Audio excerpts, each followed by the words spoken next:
Hello everybody and welcome once again to ThursDev. I'm your host Luke, and today we're going to be doing just a fun little jaunt into the world of early games to take a look at just how profoundly flawed some of the classics that we know and love truly are.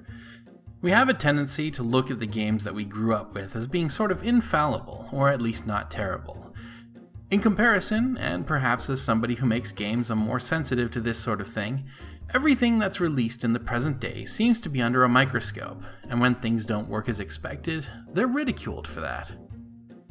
The ignorance of the general gaming public isn't exactly a secret, of course. Listening to the arguments made about how certain things could be fixed proves out a fundamental lack of knowledge about the processes required to fix certain issues and the limitations of any given platform and/or engine.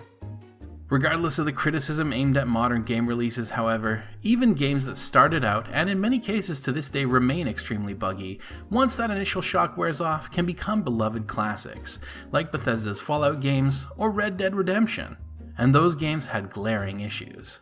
The point of the matter is, if it's a fun game, ultimately, the enjoyment of the game will far outweigh its flaws. And in no classic game is that more evident than in the original NES Final Fantasy. It was perhaps the perception of things working the way that they should that really allowed this game to make it past reviewers and into the hearts of gamers relatively unscathed.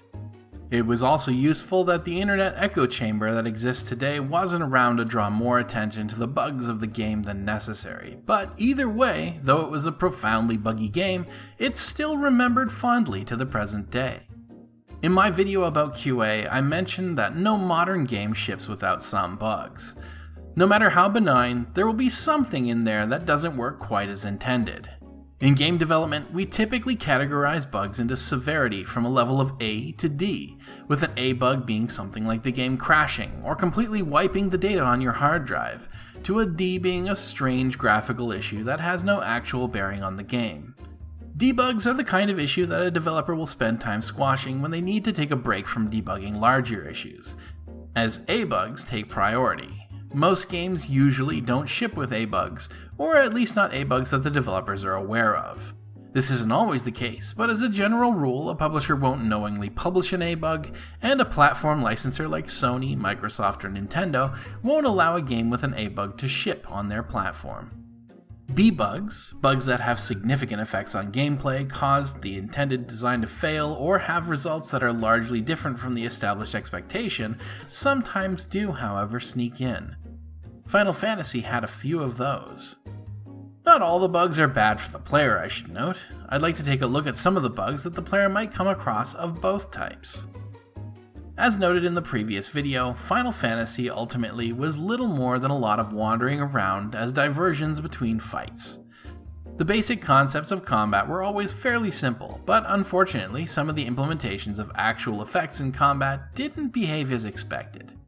Attack damage is supposed to be based on strength, but instead only really looks at the weapon damage of items equipped to each character. This means that as long as an item can be equipped to a character, it won't do any more or less damage than any other class, with the noted exception of the Black Belt Martial Artist class, which adds 1/2 of their strength rounded up when they have a weapon equipped. This means that ultimately it's a better idea to focus on characters that can equip more weapons than the actual stats of the characters in many cases. On top of weapon damage, critical chance is also meant to be calculated by a weapon's crit rating, which is defined in code as a value of 1 to 30, 30 only being held by the Vorpal and Katana weapons, but instead points to the weapon's index number, making the special crit weapons significantly less useful. Critical chance notwithstanding, however, even more detrimental to weapons is the fact that special damage attributes of weapons are never actually loaded, meaning that the Ice Sword doesn't deal cold damage, the Fire Sword doesn't deal fire damage, the Dragon Sword deals no more damage to dragons than any other 19 attack weapon, and so on.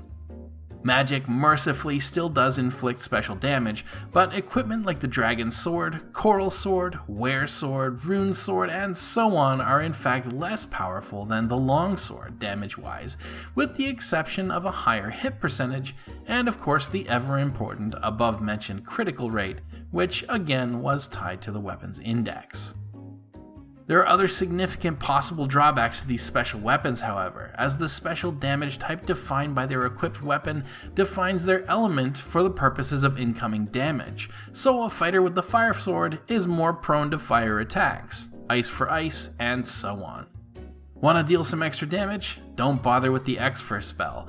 Monster elemental resistance is loaded into read-only memory, meaning that you can't alter the value even with a spell specifically meant to alter it. The same applies for the lock spell, as you can't lower an enemy's evasion, and the spell will always fail. Most enemy values are, in fact, stored in read-only memory actually, so this does work to your benefit when another enemy casts a spell on its allies, like Fog, which is meant to raise defense, or Aether.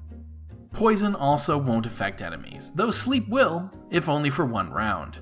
Don't worry though, enemies aren't the only ones exempt from some status ailments. Dark doesn't do anything to anyone at all, which is great when you're fighting the Kraken, the Water Fiend, as one of his abilities in his rotation is Amass Dark on the Light Warriors. Don't bother with Temper or Saber. The Light Warrior defense and attack values can't be altered with magic, but do feel free to use the Fast spell, as it is very effective at adding attacks. But let's get out of combat. Running is also bugged, as it doesn't look at the character's luck stat, but instead loads other data. The top Light Warrior looks at the third Light Warrior's status, the second looks at the fourth status, the third Light Warrior looks at the third attacker in the battle's initiative order, so 0 to 8 if a monster, or 128 to 131 if a Light Warrior. And the fourth Light Warrior looks at their HP's final digit and adds it to 128. Why this happened, I can't say, but it does lead to an unfortunate additional strike against the usefulness of the Thief Ninja character, as their luck stat and crit stats are both working not as intended. It's honestly a wonder that we didn't notice something was amiss in combat as children. There's a lot going wrong in there, but the overworld has its share of quirks as well. Fortunately, most are debugs as best, like the woman in Canaria Castle whose visibility flag is set backwards and appears when the player is inside a room but is invisible when outside, or the bat in the waterfall cave that spawns outside the walls. But one to be particularly wary of is the house item, which greatly restores health and replenishes magic slots, saves the game data before restoring that magic, so if you load a save made with a house, magic will be expended as if it was before the house was used. Bring a tent to save after using a house if you are going to use one. Now, a tip for grinding before I wrap up this episode. As I mentioned in my previous video about the random encounter system in Final Fantasy, the type of enemy that you're set to fight for any given encounter is defined in the overworld by which of the 64 regions of the overworld map that you're currently standing in. The eagle-eyed among you will notice that there's a 2-square area right at the top of the peninsula north of Pravoka that pokes into the Lufine area, an ostensibly endgame area of the world map, which means that getting into an encounter in the tiny peninsula tip calls monsters from within the Lufine area monster list instead of the Pravoka area list. This means trolls and more, which can be killed effectively with powerful enough fire spells, though dangerous. This area is a fantastic place for gaining XP early in the game and can net the player multiple levels in a single go, or would if leveling didn't cap out at a single level per encounter, meaning that you'll have to go through a few encounters to catch up to the character level that you should already be based on your XP value. There are other bugs and quirks in the game, but those are some of the more glaring ones. Even with all of that, however, Final Fantasy remains a grand classic that you should absolutely give a chance at playing, especially with the game's 30th anniversary right around the corner. But let this serve as one bit of proof when people might try to convince you that games were less buggy back in the day. Believe me, they were buggy. We just didn't notice because we didn't mind as much. Thank you for joining me for this episode of ThursDev. It wasn't our usual fare, more of a lighthearted jaunt into some of the more broken parts of my favorite games, but I hope that you enjoyed it nonetheless. And if you did enjoy today's episode, I hope that you'll consider coming back again next time as well, or checking out our now fairly extensive archive of ThursDev, Serious Sundays, or plain old Let's Play videos. Regardless, thank you very much for dropping by, and I do hope that I'll see you again soon. Take care.